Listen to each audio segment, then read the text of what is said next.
Baik, Assalamualaikum warahmatullahi wabarakatuh. Perkenalkan, saya Muhammad Agim dengan NIM 221422062. Pada kesempatan kali ini, tentunya dengan hal berbeda, saya membuat video, tapi dengan pembahasan materi mata kuliah pengantar pemerintahan. Ya, jadi kali ini materi yang saya bawakan yakni tentang pendahuluan pada pengantar ilmu pemerintahan. Baik, untuk lebih mengefisienkan waktu yang ada, langsung saja saya mulai. Pada pendahuluan tentang pengantar ilmu pemerintahan itu dimulai dari kerangka pemikiran. Yakni pertama, kerangka pemikiran dijelaskan bahwa pemikiran tentang ilmu pemerintahan mencakup spektra yang sangat luas, mulai dari hal-hal yang sangat empirik atau konkret, misalnya pelayanan kepada masyarakat, sampai pada hal-hal dogmatik atau abstrak yang menyangkut tradisi atau kepercayaan, misalnya penggunaan simbol-simbol atau ritual keagamaan dalam proses pemerintahan. Jadi mau tidak mau, pemikiran tentang pemerintahan dimulai dari wacana ketuhanan dan berakhir pada keseharian manusia. Salah satu spesies makhluk sebagai genus adalah manusia. Manusia membawa serta kemaklukannya atau statusnya sebagai ciptaan Allah. Pemikiran tentang manusia membawa ilmu pemerintahan kepada tentang hak asasi manusia. Lanjut, pemikiran tentang manusia sebagai penghuni alam semesta, bukan berbumi, mendorong ilmu pemerintahan untuk mempelajari manusia sebagai penduduk alam semesta, khususnya bumi dan hubungannya dengan lingkungannya. Penduduk membawa serta kemanusiaan dan kemaklukannya.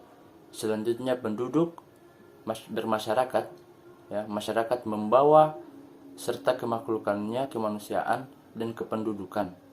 Pemikiran tentang masyarakat membawa ilmu pemerintahan ke sistem-sistem sosial, budaya, hukum, ekonomi, politik, kewargaan, otonomi sosial dan sivil sosial. Sosiologi menjelaskan bahwa di dalam sistem-sistem itu manusia mengenal berbagai kepentingan dan konflik. Maka lahirlah sistem politik. Jika punya sistem sosial pada suatu masa adalah bangsa nation, puncak suatu sistem politik adalah negara atau state. Bangsa membawa serta propertisnya sebagai makhluk manusia, penduduk, dan masyarakat. Masyarakat berbangsa secara teoritis. Negara terbentuk dari berbagai cara, kepercayaan, tradisi, penaklukan, perpecahan, perjanjian, dan proklamasi. Negara membawa serta propertisnya berupa makhluk manusia, penduduk, masyarakat, dan bangsa. Dan dari sinilah isu sebuah negara meliputi berbagai bangsa, sebuah bangsa tersebar berbagai negara, suatu bangsa satu negara, atau satu negara satu bangsa, nation state. Masih tentang bangsa dan hubungannya dengan negara. Dalam sejarah Indonesia, bangsalah yang membentuk negara melalui proklamasi kemerdekaan atau suatu di antara berbagai cara terbentuknya negara. Jadi warga bangsa adalah sovereign, pemegang sovereign atas pemilik negara. Seperti itu. Warga banyak membawa serta posisinya sebagai makhluk manusia, penduduk, dan masyarakat melalui proklamasi. Bangsa mendirikan negara seumpama orang mendirikan sebuah perusahaan. Dengan ini, sebagai dirinya atau sisi publik ditaklukkan di bawah, dimasukkan berada di dalam perusahaan. Sedangkan bagi dirinya yang lain atau sisi sivil berada di luar, pada sisi ini ia otonom. Pada sisi yang ditaklukkan di bawah organisasi negara, sebagai warga negara ia dibebani kewajiban, sementara pada sisi lain atau sivil ia memiliki hak. Dalam hal ini sebagai sovereign dan sebagai konsumer. Demikian juga halnya warga bangsa terhadap negara. Suatu saat seseorang sebagai sovereign berada di atas negara. Pada saat ini sebagai konsumer, sementara negara produser ia sejajar dan berada pada berbagai position dengan negara. Ya, seperti itu. Pada posisi lain, sebagai warga negara, sebagai taxpayer, ia tunduk pada atau berada di bawah negara. Baik, pemikiran tentang negara membawa ilmu pemerintahan ke bidang kajian sovereignty atau konsumerisme dan pemerintahan. Ibarat sebuah perusahaan, negara perlu diurus, diatur, dan dikelola. Dalam hal negara Indonesia sebagai contoh, DPR, MPR sebagai penjelmaan pemegang saham adalah Dewan Komisaris. Presiden dengan jajarannya sebagai eksekutif atau pemerintah adalah direksi. Pemerintah membawa serta statusnya sebagai makhluk manusia, penduduk, masyarakat, bangsa, dan negara. Namun demikian hal itu tidak berarti negara hanya memegang fungsi manajemen. Di samping fungsi politik, ia juga memegang fungsi-fungsi produksi, operasi, dan acting, pemasaran dan distribusi, dalam rangka mengakui, memenuhi, dan melindungi kebutuhan serta tuntutan sovereign dan konsumer akan jasa publik dan layanan sivil. Fungsi-fungsi tersebutlah yang kemudian dikenal sebagai fungsi pemerintahan. Pemikiran tentang pemerintahan membawa ilmu pemerintahan ke konsep tentang pemerintah dan yang diperintah, dan hubungan antara keduanya yang disebut hubungan pemerintah. Sudah barang tentu yang diperintah membawa serta statusnya sebagai makhluk manusia, penduduk, anggota masyarakat, warga bangsa, warga negara, sovereign, dan konsumer. Baik, itulah penjelasan tentang kerangka pemikiran pada pendahuluan pengantar ilmu pemerintahan. Sekarang kita masuk pada materi anggapan dasar. Ya, baik, langsung saja.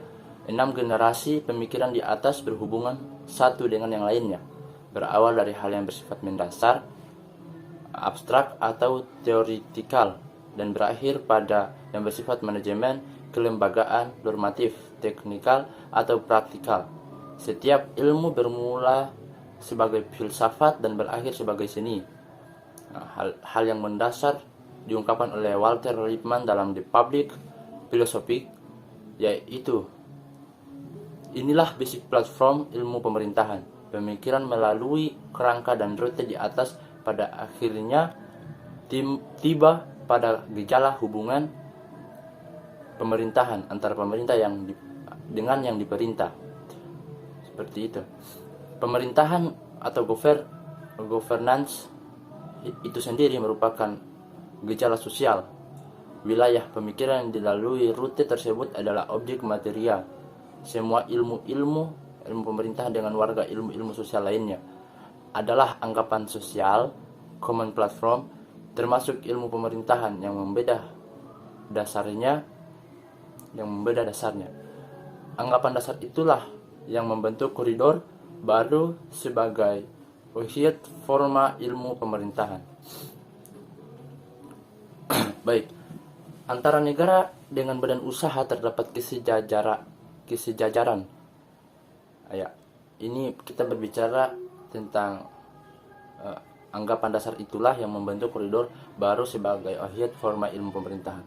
Yang pertama, antara negara dengan badan usaha terdapat kesejajaran atau analog, sehingga negara dapat diibaratkan sebuah badan usaha raksasa berbeda dengan individu manusia yang memiliki privasi dan organisasi masyarakat yang memiliki otonomi. Negara memiliki sovereignty. Kesejajaran itu dengan mengambil Indonesia sebagai contoh dapat digambarkan demikian. Ya, seperti contoh aspek pemilik negara rakyat, badan usahanya, pendiri, pemegang saham atau pemilik. Seperti itu. Kemudian baik pemerintah maupun yang diperintah berbeda pada berbagai posisi dan melakukan berbagai peran satu terhadap yang lain, baik timbal balik maupun searah, seimbang maupun tidak. Hal inilah yang membentuk hubungan pemerintahan.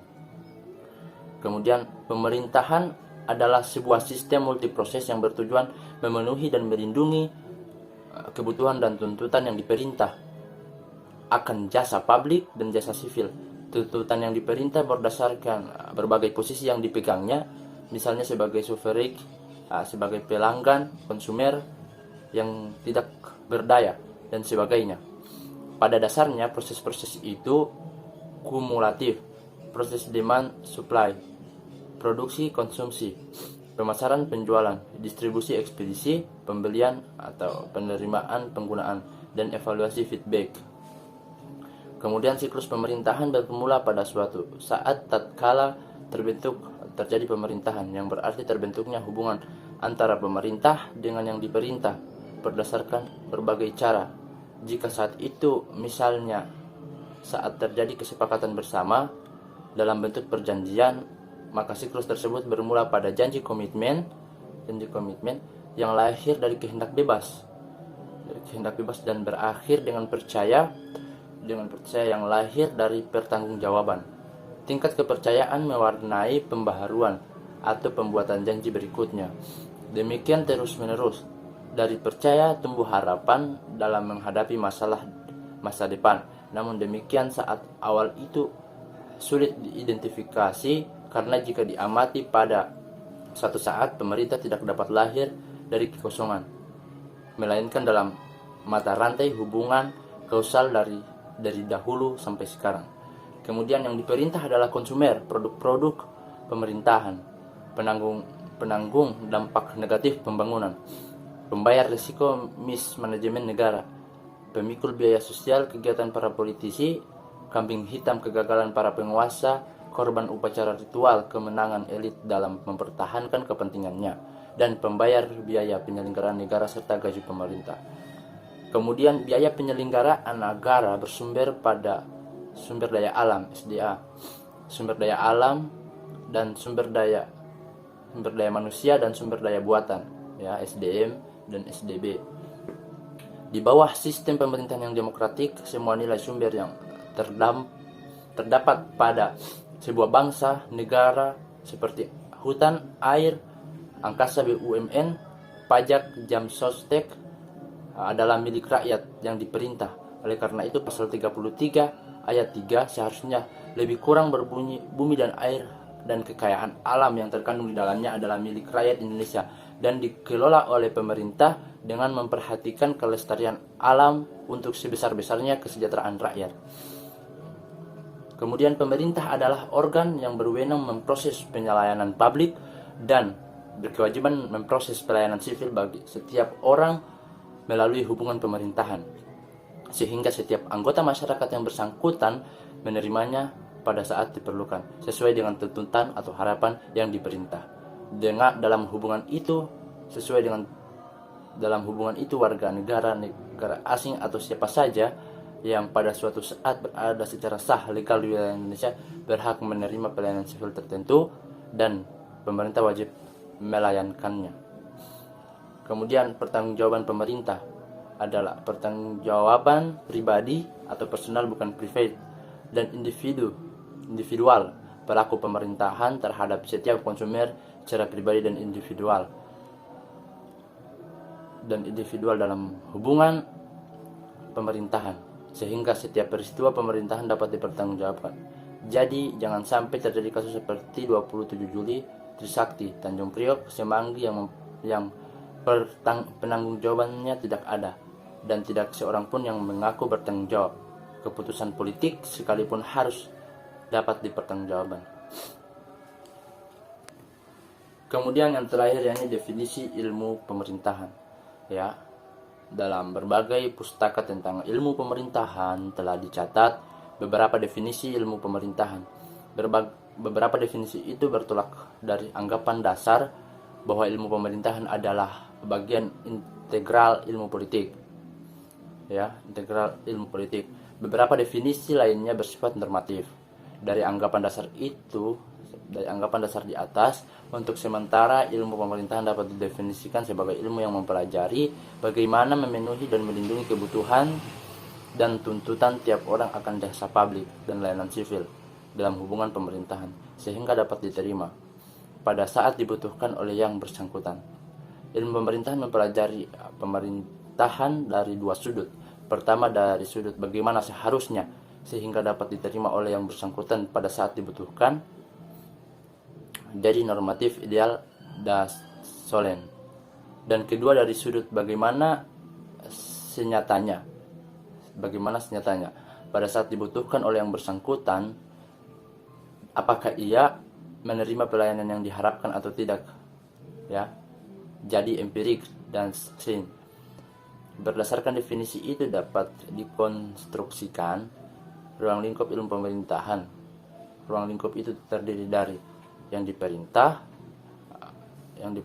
tuntutan yang diperintah, yakni jasa publik dan layanan sivil, pemerintah, kewenangan, kewajiban dan tanggung jawab pemerintah, hubungan pemerintah, kemudian pemerintah yang bagaimana yang dianggap mampu menunaikan kewajiban dan memenuhi tanggung jawabnya, bagaimana membentuk pemerintah yang demikian itu, terus bagaimana pemerintah menggunakan kewenangan menunaikan kewajiban dan memenuhi tanggung jawabnya, terus terakhir bagaimana supaya kinerja pemerintah sesuai dengan tuntutan yang diperintah dan perubahan zaman.